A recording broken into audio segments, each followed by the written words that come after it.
জয় মা চাঁদনী মা, জয় বাবা শিব বাবা।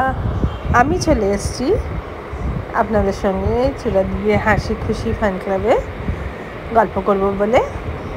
তো আজকেও এই হাসি খুশির ব্যাপারটা আমার মাকে নিয়ে, আবার কারণ মায়ের সঙ্গে এত স্মৃতি জড়িত, এত ভালো ভালো স্মৃতি, আর বিভিন্ন জায়গায় থাকার সুবাদে সেটা আরও সমৃদ্ধ হয়েছে বিভিন্ন মানুষের সঙ্গে থাকার সুবাদে।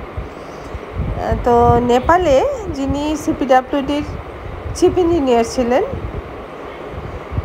উনি ছিলেন মিস্টার বিশ্বাস, আর ওনার ওয়াইফ ছিলেন মিনু। তো এই বিশ্বাস বাবুই বলতেন সবাই ওনাদের। তা ওনারা ইন্ডিয়ান এম্বাসিতে পোস্টেড ছিলেন, কারণ পুরো দায়িত্বটা আর্কিটেক্ট উনি, তো আর্কিটেকচারের পুরো দায়িত্বটাই ওনার হাতে ছিল। তো সেই সুবাদে আমাদের আলাপ পরিচয়, ঘনিষ্ঠতা, মিনুর সঙ্গে আমার মায়েরও খুব, মিনু এবং বিশ্বস্তা দুজনের সঙ্গে খুব ক্লোজনেস।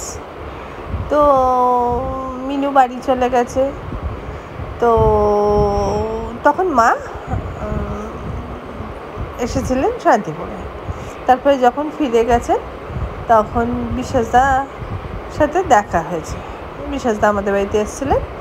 তো বিশ্বাসদা মিনুকে ছাড়া না এক মিনিটও উনি পারতেন না আর কি। আর মিনু সব কিছু সামলে নেয়, মানে বাড়ি ঘর থেকে আরম্ভ করে সব। আর বিশ্বাসদা মানে মিনুর ওপরে পুরোপুরিভাবে ডিপেন্ডেন্ট, ইমোশনালি পুরোপুরি ডিপেন্ডেন্ট।